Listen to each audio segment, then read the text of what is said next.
தருமபுரி நாடாளுமன்ற தொகுதி பாமக வேட்பாளர் சௌமியா அன்புமணி குமாரசாமி பேட்டைகள் தேர்தல் அலுவலகத்தை திறந்து வைத்துள்ளார். இதுகுறித்து கூடுதல் விவரங்களோடு இணைகிறார் செய்தியாளர் வெற்றிவேல்.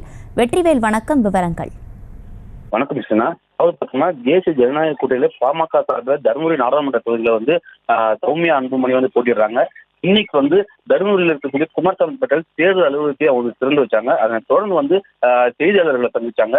அப்போ பாத்தீங்கன்னா தருமபுரி நாடாளுமன்ற தொகுதியில கடந்த ஒரு 4-5 நாட்களா பல்வேறு பகுதியில் பிரச்சாரம் செஞ்சுட்டு வரதாகவும், அது மட்டும் இல்லாமல் மேட்டூர், அரூர் மற்றும் தென்னாரம் உள்ளிட்ட பகுதியில் மலை கிராமங்களில் இருக்கக்கூடிய அந்த மக்களை சந்திச்சு தீவிர வாக்கு கேட்டதாகவும் சொல்லிட்டு இருக்காங்க. அது மட்டும் இல்லாம தருமபுரி நாடாளுமன்ற தொகுதியில் போட்டியிடும் முதல் பெண் வேட்பாளர் நான் தான் அப்படின்ற ஒரு பெருமையா சொல்லியிருக்காங்க.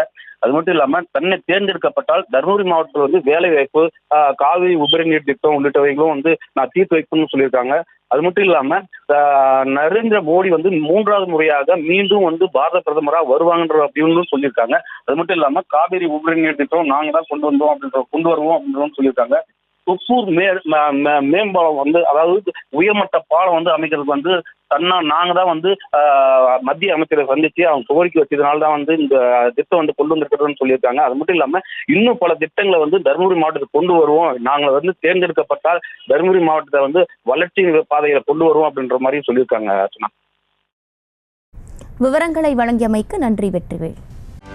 செய்திகளை உடனுக்குடனும் துல்லியமாகவும் தெரிந்து கொள்ள சப்ஸ்கிரைப் பண்ணுங்க.